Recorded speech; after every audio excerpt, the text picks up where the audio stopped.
राधे राधे मित्रों, आज हम अपने चैप्टर 11 में पहुंच गए हैं और आप लोगों ने काफ़ी सपोर्ट किया, मुझे खुशी है।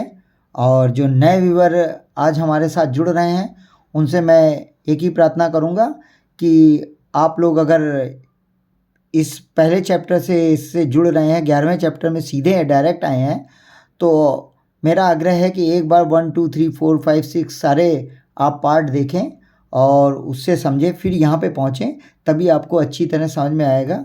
रिपीट तो मैं डेली कर रहा हूँ कि एक बार रिपीट ज़रूर कर देता हूँ, पुराने चैप्टरों का भी इसी में समझा देता हूँ, लेकिन वो मोटी मोटी बात समझाता हूँ जल्द जल्द में, तो हो सकता है आपको समझ में ना आए। लेकिन जो हमारा पार्ट 1 से लेके अभी तक हमारे साथ जुड़े हुए हैं और इसे देखते हैं, तो उनकी समझ में एक बार में आ जाता है वो चीज़ें।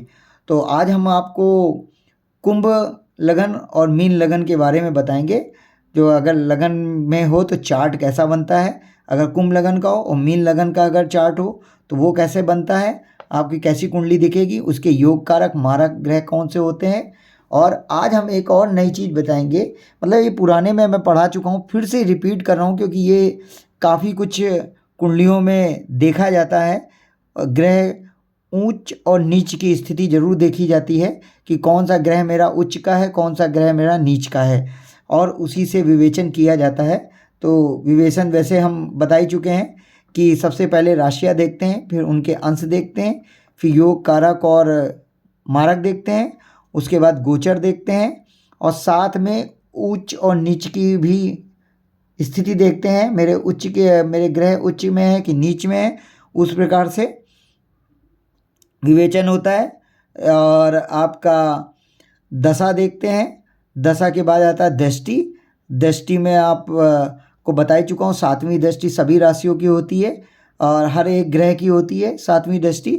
लेकिन कुछ जो हैं, जैसे शनि हो गया, राहु हो गया, केतु हो गया, बृहस्पति हो गया, मंगल हो गया, इनकी दो दो दृष्टियाँ अलग होती हैं, एक्स्ट्रा होती हैं। इसी कारण आपको अंश जो आपने डिग्री बताई दिया था, आप किसी भी ऐप में जाएंगे तो वहाँ डिग्री जरूर लिखी होगी या अंश लिखा होगा। आप अगर आपके पास कुंडली किसी की बनी है या आपकी खुद की कुंडली बनी है तो उसमें अंश नोटिस होगा, देव दानव तो नहीं होंगे उसमें, ये आपको निकालना है। इसलिए हम बेसिक चीज़ों से सबसे पहले शुरू करें, फिर धीरे धीरे आगे बढ़ते रहेंगे। लेकिन इतना मैंने शुरू से आखिरी तक आपको इस चैप्टर तक समझा दिया है कि आप अपनी कुंडली का विवेचन कर सकते हैं, योग कारक मारक ग्रह निकाल सकते हैं, जिससे आपकी स्थिति आपके ठीक सामने आ जाएगी कि आपका योग कारक कौन सा ग्रह है, मारक कौन सा है, क्या उसकी कब दशा स्टार्ट होने वाली है, अंतर्दशा कब चलेगी, और जिसकी दशा चल रही है तो वो योग कारक है, वो अच्छे रिजल्ट देगा। अगर मारक है तो वो आपको रिजल्ट खराब देगा, और उसके आपको उपाय करने हैं। उपाय भी मैं बता चुका हूँ, बीज मंत्रों का सहारा लेना पड़ता है। फिर भी मैं धीरे धीरे आपको बीज मंत्र के बारे में भी आगे चल के बताएंगे।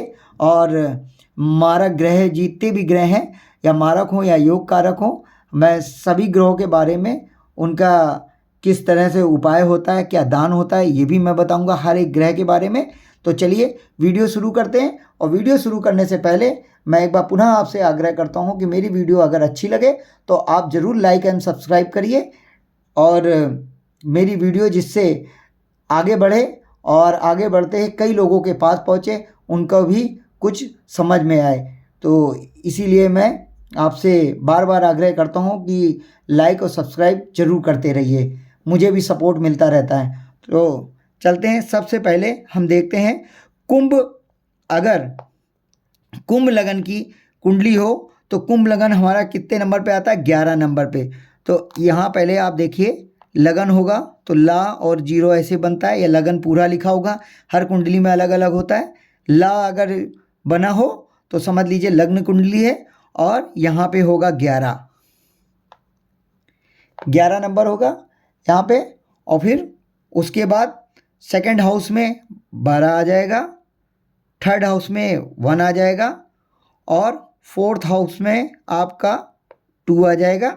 आप देखिए हाउसेस मेरे वही हैं, 1 2 3 4 5 6 7 8 9 10 11 12, 1 आ गया।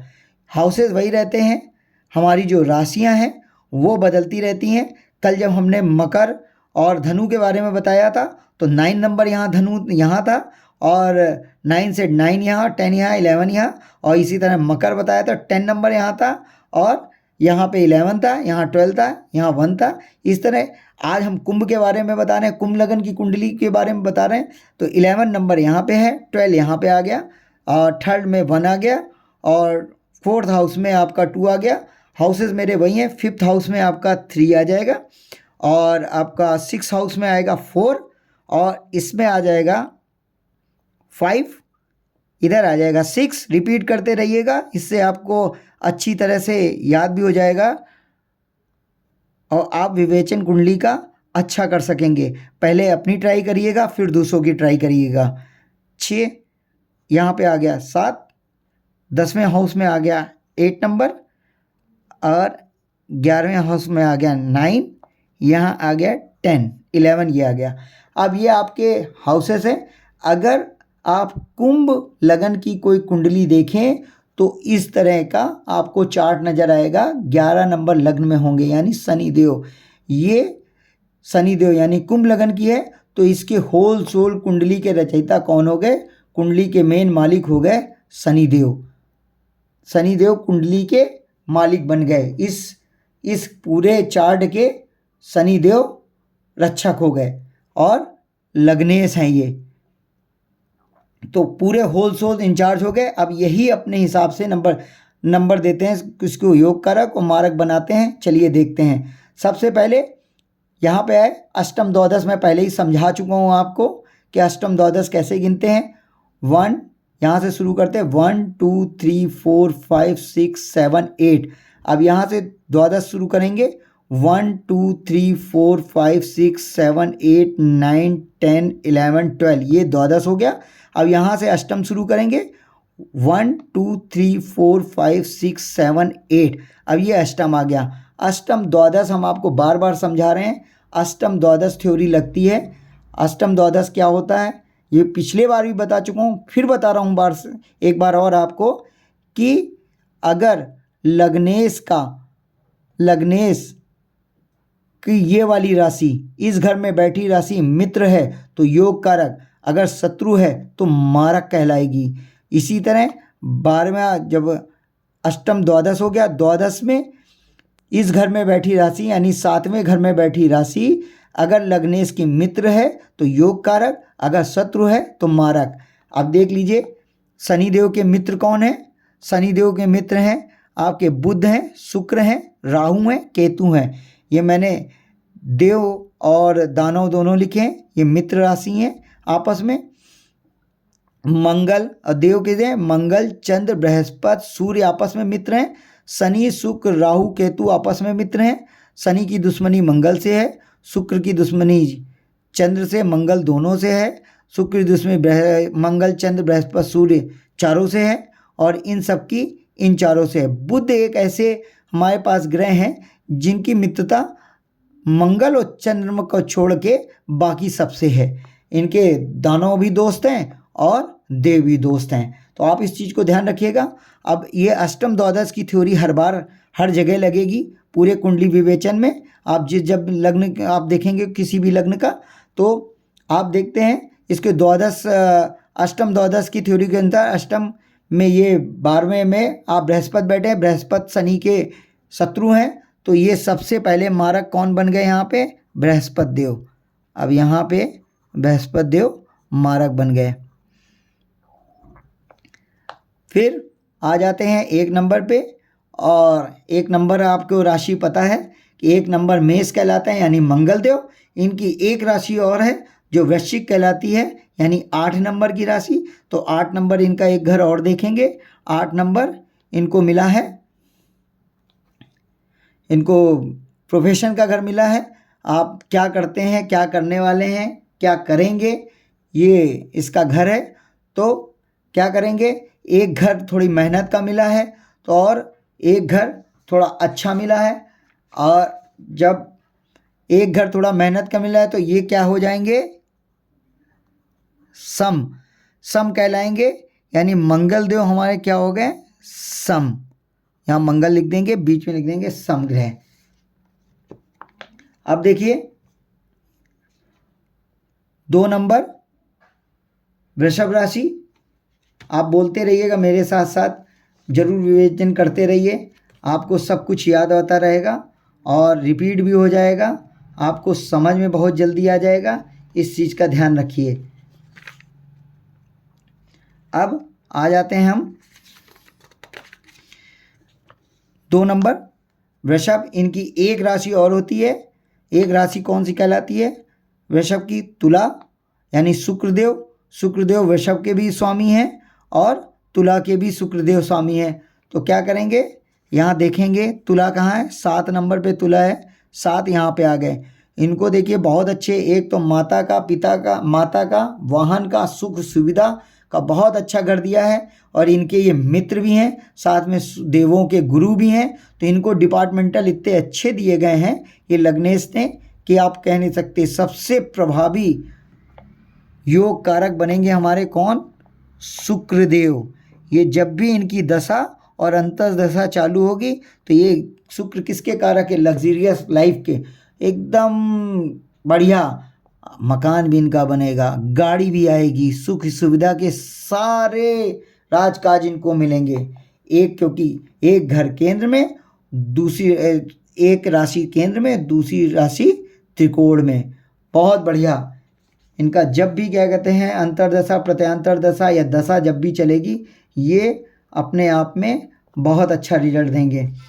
चलिए अब आ जाते हैं हम आपको तीसरे नंबर पे, ये है बुध की राशि।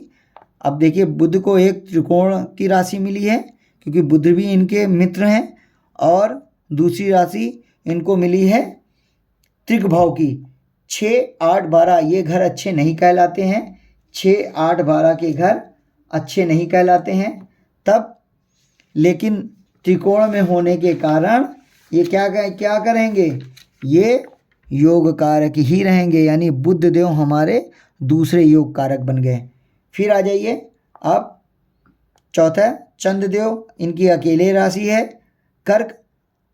अब चंद्रदेव बैठे हैं त्रिकभाव में, तो त्रिकभाव में बैठा मारक कहलाता है, तो चंद्रदेव यहाँ क्या हो गए, मारक स्थिति में चले गए। इसके बाद आप आ जाइए, आप पाँचवें हाउस में आप देखते हैं सूर्य भगवान बैठे हुए हैं, और ये पार्टनरशिप का स्थान है, और पति की कुंडली है तो पत्नी का स्थान है, और पत्नी की कुंडली है तो पति का स्थान है। फिर ये भी सूर्य भगवान भी क्योंकि केंद्र में है, अकेली राशि है, ये भी योग कारक हो जाएंगे। फिर आएंगे बुध का, मैं बता ही चुका हूँ आपका योग कारक है। तुला भी हो चुका है, तुला भी सबसे ज़्यादा पावरफुल है इस कुंडली में। 8वां ग्रहों की दशा वो अलग है कि कहाँ बैठेंगे, ये किस घर में बैठेंगे। मंगल को पहले ही बता चुके हैं, सम में है। अब आ गए बृहस्पति जी, बृहस्पति पहले ही हो गए हैं। अब शनि सबसे पहले, लग्नेश तो योग कारक होते ही हैं, तो शनि योग कारक हो गए आपके। भले ही ये त्रिभाव में बैठे हैं लेकिन लग्नेश को इसका दोष नहीं लगता। अब आपको पता लग गया है कि हमारे योग कारक कौन है और मारक कौन है, यानी शुक्र, बुध, सूर्य, शनि ये हमारे योग कारक हुए, और सम में मंगल देव आ गए, और मारक में हो गए बृहस्पति, चंद्र। जब इनकी दशा अंतर्दशा चलेगी ये परेशान करेंगे जब तक कि विपरीत राजयोग ना लग जाए। मारक होते हुए भी अगर विपरीत राजयोग में ये आ गए तो आपको योग कारक से अच्छा राजपाठ दे के जाएंगे, यानी अपनी दशा में ये राजपाठ सब कुछ देंगे, सबसे बड़ा योग बनाएंगे विपरीत राजयोग। इसके बारे में मैं कल ही आपको समझा चुका हूँ, आपको अगर नहीं समझ में आया हो तो आप दोबारा फिर देखिएगा। बता चुका हूँ 6, 8, 12 के मालिक अगर 6, 8, 12 में बैठ जाते हैं तो विपरीत राजयोग बनता है। ठीक है। अब मंगल सम के बारे में भी बता चुके हैं, अच्छी राशियों के साथ बैठेंगे तो अच्छा रिजल्ट देंगे, और वैसी जो खराब राशियों के साथ बैठेंगे, जो मारक राशियों के साथ बैठेंगे तो मारक ही रिजल्ट देंगे। ये हो गया दोस्तों। अब आ जाते हैं हम इनके पंचदेव। पंचमेश, पंचमेश यानी ईष्ट भगवान क्या कहलाते हैं? इष्ट देव। इष्ट देव अपने पंचमेश होते हैं। अब कई बार मैंने बोला है, लोगों ने शायद मैसेज नहीं किया है, हो सकता है कि कुछ समझ में ना आ रहा हो या मेरा पढ़ाना ना अच्छा लग रहा हो उनको। फिर भी मैं फिर एक बार कहता हूँ कि आप इष्ट देव इसमें से निकालिए। कैसे निकालते हैं बताइएगा। पिछले मैंने 2 खाली करके छोड़े हैं, उसी में भर दीजिएगा, उसी में बताइएगा कि हमारे मकर लगन में कौन से इष्ट देव हैं, धनु लगन में कौन से इष्ट देव हुए। इसका मैं बता देता हूँ, कुंभ लगन में आपके इष्ट देव कौन से होंगे। 1 2 3 4 5, पाँचवें 5th हाउस की राशि में 5th हाउस में बैठी राशि ही हमारी पंचमेश होती है, यानी इष्ट देव कहलाते हैं। पंचमेश को इष्ट देव भी बोलते हैं। इस कारण अगर यहाँ पे बैठे हैं 3 नंबर, तो कुंभ लगन की कुंडली में हमारे इष्ट देव कौन हो गए? 3 नंबर, यानी आपका मिथुन। और स्वामी कौन है? बुध देव, यानी बुध देव क्या हो गए? हमारे इष्ट देव हो गए। इष्ट देव, आप जब जब गणेश जी की पूजा करेंगे आपको लाभ ही लाभ होगा। इस पूरी कुंडली में आप 2 लोगों को पकड़ लीजिए, चाहे जितनी भी नकारात्मक कुंडली हो सकारात्मक में चेंज होती रहेगी। एक ये इष्ट देव, दूसरे आपके लग्नेश, इन दोनों के आपने बीज मंत्र अगर पढ़ लिए और सिद्ध कर लिए तो आपका क्या होगा? आपकी कुंडली सकारात्मक हो जाएगी। नकारात्मक रिजल्ट कम देगी, सकारात्मक देने लगेगी। ये आपका इन दोनों से ही काम हो जाएगा। लेकिन इसके बीज मंत्र को सिद्ध करने से, सिद्ध कैसे करते हैं ये आपको हम अगले चैप्टर में ज़रूर बताएंगे।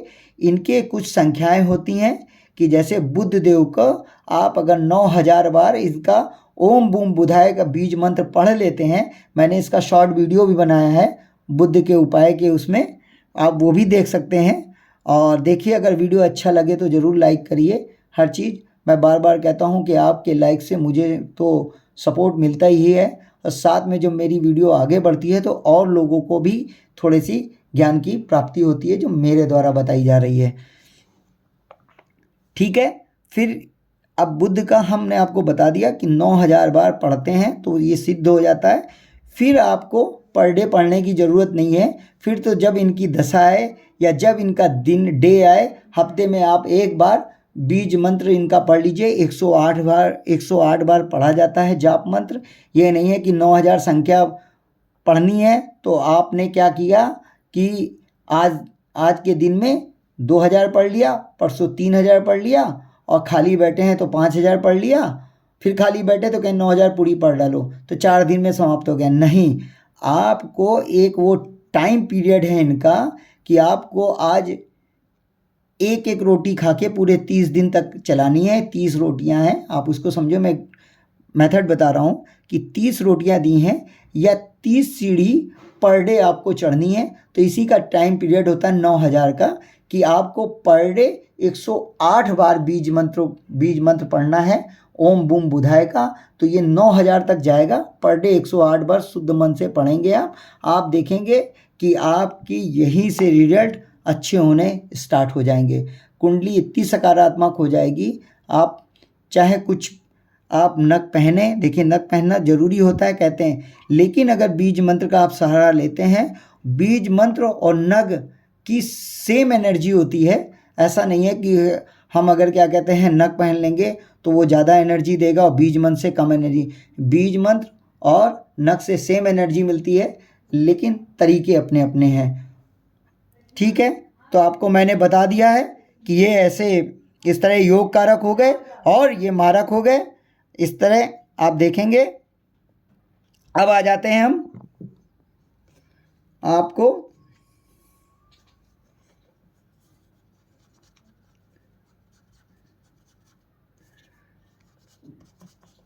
मीन लगन की। आज ये हम चैप्टर पूरा समाप्त कर देंगे योग कारक वाला, और फिर इसके बाद हम आएंगे अपने कि कौन कौन से योग बनते हैं, क्या योग होते हैं, ये सब भी बताएंगे। धीरे धीरे स्टार्ट कर रहे हैं और बेसिक चीज़ों को पहले पकड़ के चलिए। बेसिक नॉलेज बहुत ज़रूरी है, आधा ज्ञान जी का जंजाल माना जाता है, इसलिए आप धीमे धीमे चलिए और इसको 2-3 बार मेरी वीडियो देखेंगे, आपको सब चीज़ समझ में आ जाएगा। 100% करता हूँ जो यहाँ तक पहुँच गए हैं कुंडली का विवेचन अपने आप कर लेंगे, ये मेरी गारंटी है। बस थोड़ा सा ध्यान देने वाली बात है। योग कारक मारक आपने निकाली, दशा देख लिया आपने, और क्या कहते हैं देवदानव देख लिया और उनकी दृष्टि देख ली, इससे बढ़िया कुछ नहीं है। आप आराम से आपको समझ में आ जाएगी। बस चलिए, मीन लगन की है तो यहाँ पे आ जाएगा 12 नंबर। आप ध्यान दीजिएगा, मीन लगन की कुंडली में 12 नंबर यहाँ लिखा होगा, 1 नंबर यहाँ लिखा होगा, 2 यहाँ पे आ जाएगा, 3 यहाँ पे आ जाएगा, 4 यहाँ पे आ जाएगा, 5 यहाँ पे आ जाएगा, 6 7वें हाउस में आ जाएगा, 7 आपका 8वें हाउस में, 8 9वें हाउस में, 9 ये 10 और ये 11। आप देख लिए, आपके अगर मीन लगन की कुंडली है तो इस तरह के आपको कुछ संख्याएं ऐसी देखने को मिलेंगी अपने चार्ट में। किसी भी कुंडली में इस तरह की संख्याएं मिलेंगी।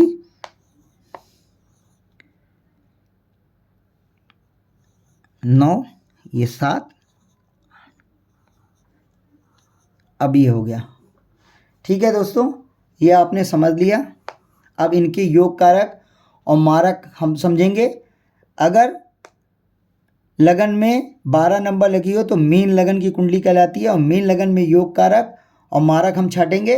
सबसे पहले आपको मैं बताता हूँ, लग्नेश अगर गुरु हैं, ये गुरु हैं 12वीं मीन के स्वामी गुरु अगर बृहस्पति जी हैं तो सबसे पहले हमारे योग कारक बृहस्पति भगवान बन गए।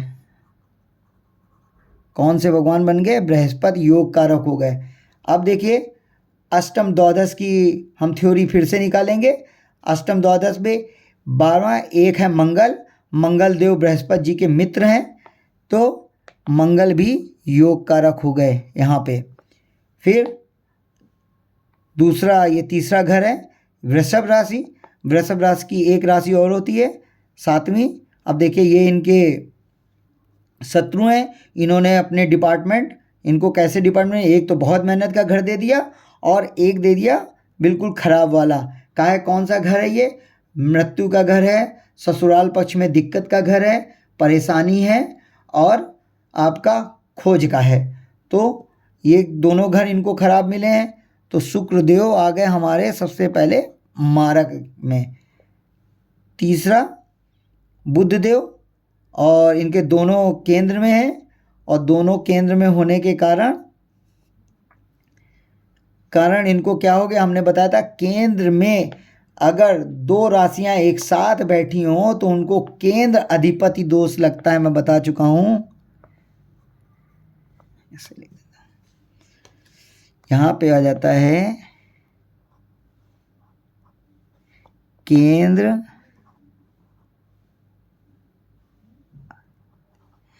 केंद्र अधिपति का दोष लग जाता है।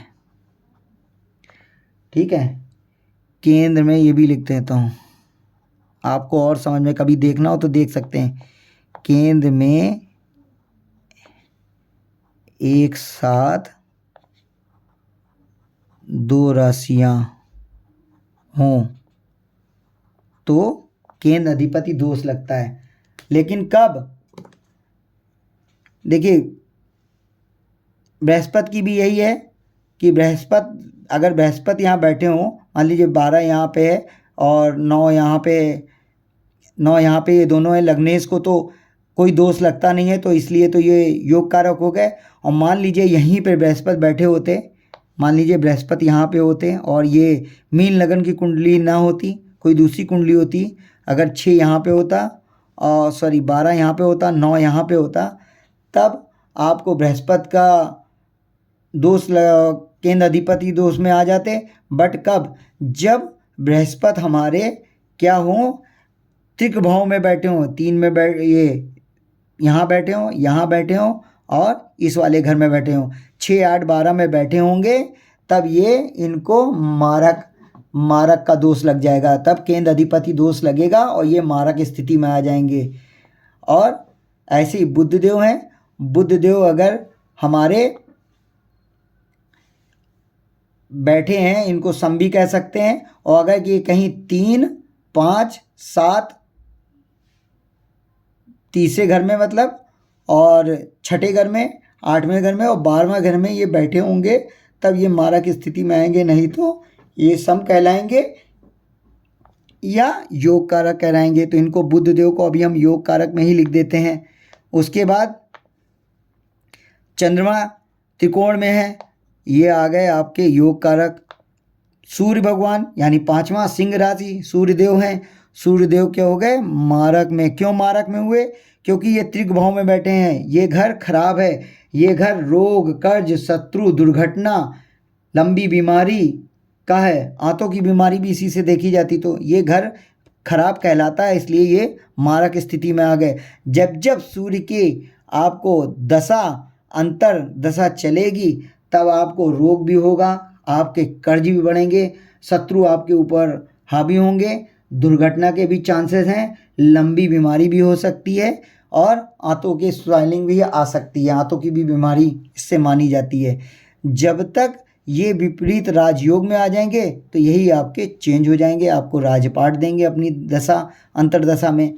ठीक है, अब आ जाइए, बुध के बारे में बता ही चुके हैं। छठी आपकी है कन्या, जो बुध देव हैं, ये 3-6 अधिपति बता ही चुके हैं हम। और अब आ जाते हैं इस वाले में, पहले 7वां आ जाते हैं, छठा 7वां यानी 5, 6, 7। अब देखिए इनको भी बता चुके हैं शुक्रदेव। अब आ जाइए 8वां मंगलदेव, मंगलदेव पहले ही से यहाँ पे लिख चुके हैं, बृहस्पति देव पहले ही हो चुके हैं।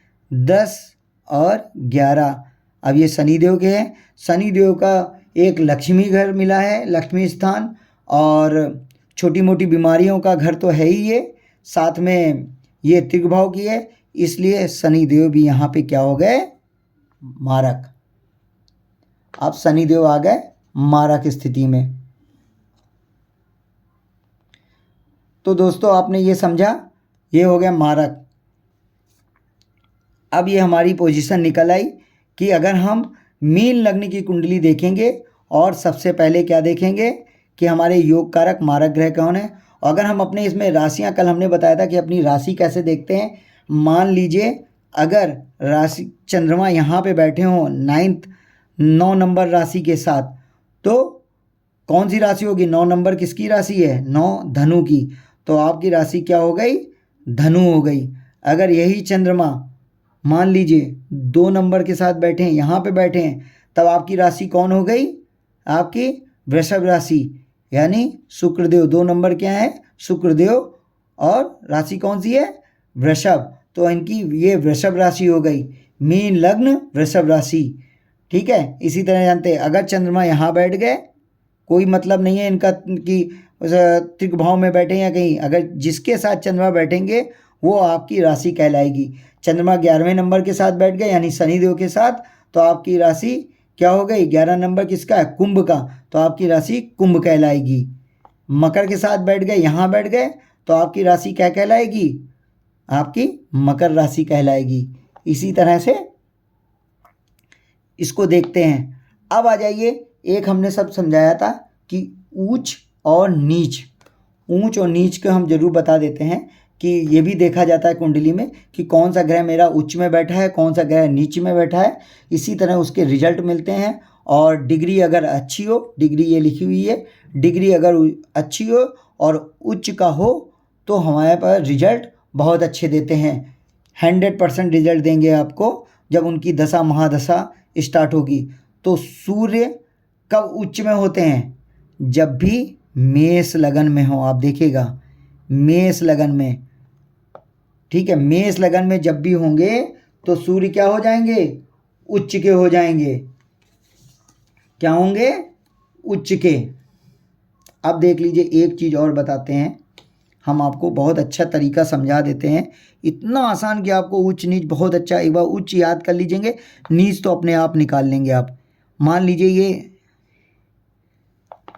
1 नंबर यहाँ लिखा हुआ है, 2 नंबर यहाँ लिखा हुआ है, 3 नंबर यहाँ लिखा हुआ है, 4 यहाँ पे लिखा है, 5 यहाँ पे लिखा है, आप देखिएगा 6 यहाँ पे लिखा है, 7 यहाँ पे लिखा है, 8 यहाँ पे लिखा है, 9 यहाँ पे लिखा है, 10 यहाँ पे लिखा है, 11 यहाँ पे लिखा है, 12 यहाँ पे लिखा है, 12, ये हो गया 1। अब 1 नंबर किसकी आपको पता ही है, 1 नंबर मेष आता है। अब जहाँ कहीं भी अगर यहाँ सूर्य बैठे हैं, अगर सूर्य यहाँ पे बैठे हैं तो आप समझ लीजिए सूर्य उच्च के हो गए।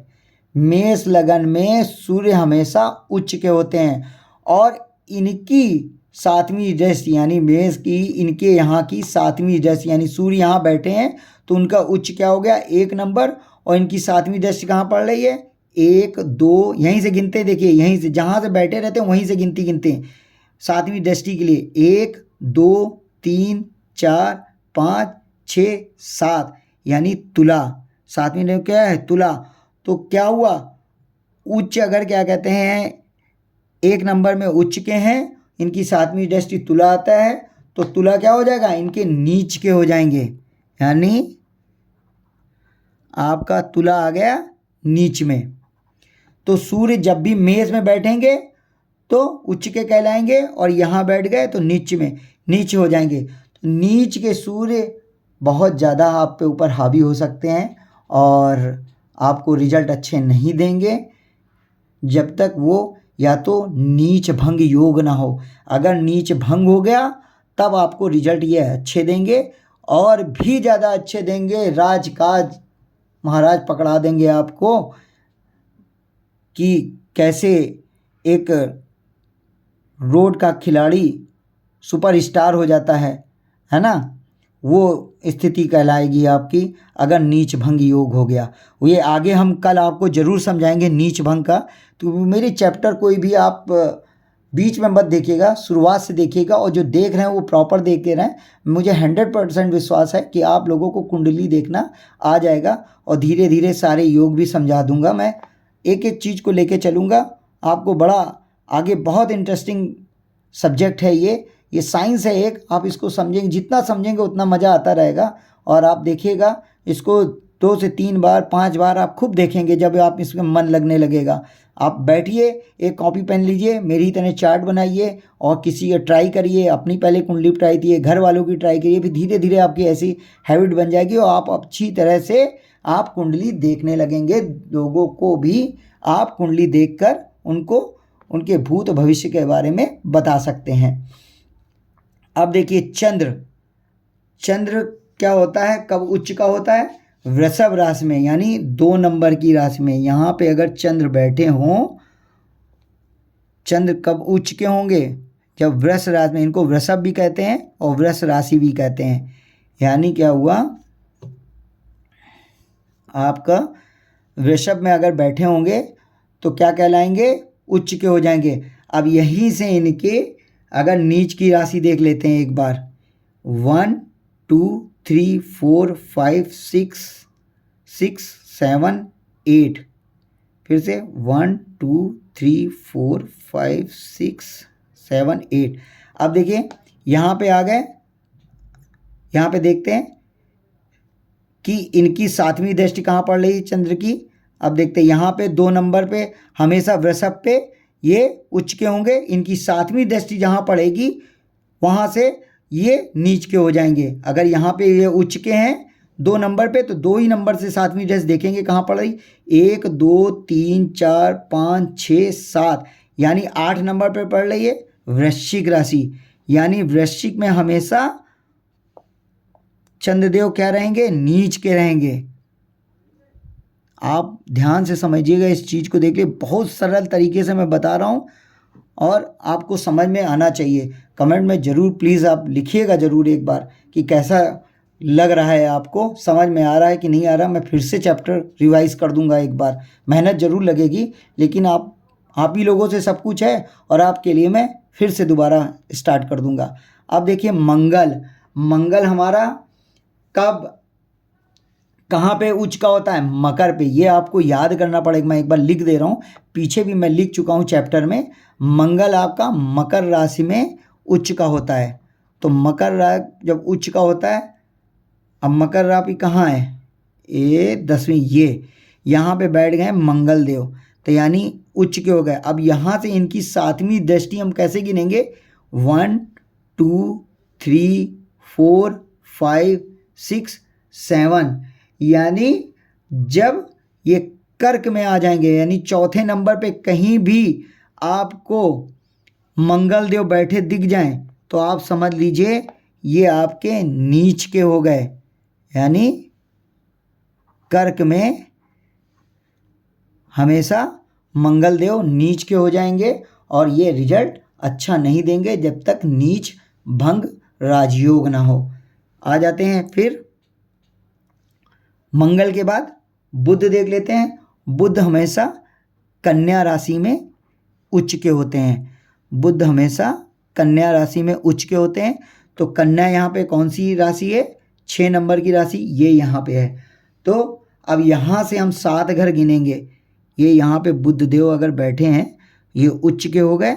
अब यहाँ से हम 7वीं दृष्टि इनकी देखें कहाँ पड़ रही? 1 2 3 4 5 6 7, यानी मीन में पड़ रही है। तो यहाँ पे बुधदेव कैसे हो गए? नीच के हो गए।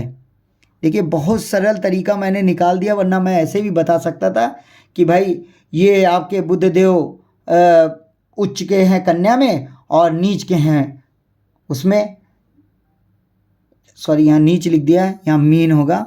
मीन राशि में नीच के हो गए,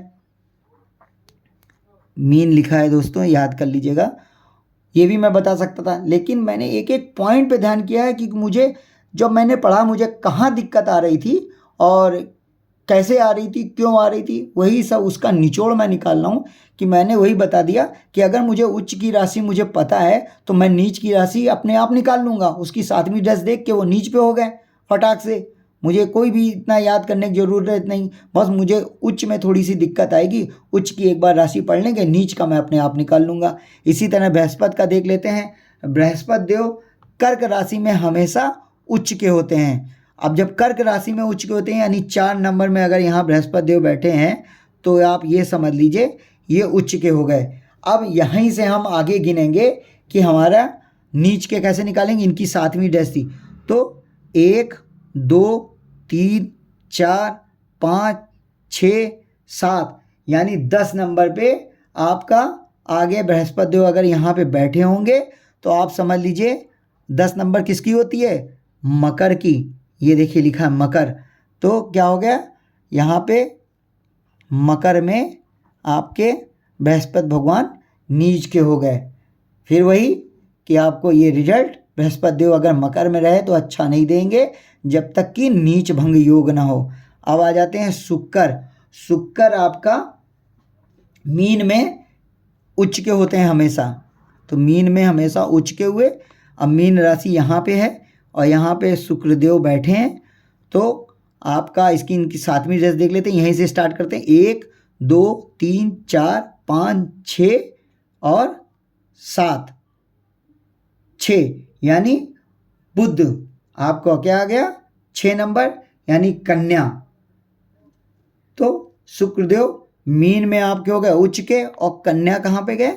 आपके नीच में। जब भी कन्या में बैठे, मीन में अगर बैठ गए तो उच्च के, और कन्या में बैठे हों तो नीच के हो गए आपकी, यानी लाइफ स्टाइल थोड़ी चेंज हो जाएगी। अभी तक आपके पास मीन में थे तो बहुत पैसा था, और कन्या में अगर कन्या में बैठे हैं तो आपके पास लग्जीरियस लाइफ छिन जाएगी। ना गाड़ी होगी, ना घोड़ा होगा, ना मकान होगा, कुछ नहीं होगा।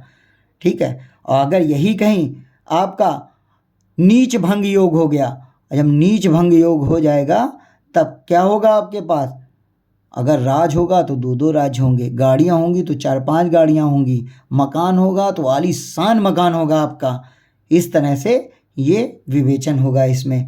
आ जाइए अब शनि में। शनि में तुला उच्च के होते हैं। तो तुला राशि किसको कहते हैं? 7 नंबर के। अब ध्यान से देखिए भाई, इतने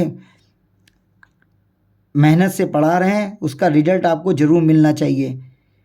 1 2 3 4 5 6 7। अब 7 नंबर आया। 1 नंबर किसकी है? मेष में, यानी यहाँ पे नीच के कब हो गए? मेष में अगर शनिदेव बैठेंगे तो समझ लीजिए आपके नीच के हो गए। और राहु केतु, अब राहु को आ जाइए। राहु हमेशा 2 राशियों में, इनको 2 राशियों में राहु केतु क्या होते हैं? वृषभ और मिथुन में। वृषभ और मिथुन में हमेशा उच्च के होते हैं, यानी वृषभ और मिथुन में हमेशा उच्च के होते हैं। और इसके नीच के किसमें रहेंगे? वृश्चिक और धनु में। वृश्चिक और धनु में नीच के हो जाएंगे ये, ठीक है। कोई केतु इसी से उल्टा है, वो किसमें रहेंगे? आप हमेशा इसका उल्टा कर दीजिएगा। वृश्चिक और धनु में वो आपके उच्च के होंगे और नीच के किसमें आ जाएंगे? वो राहु के उल्टा रहते हैं हमेशा। वृषभ और मिथुन में वो क्या रहेंगे?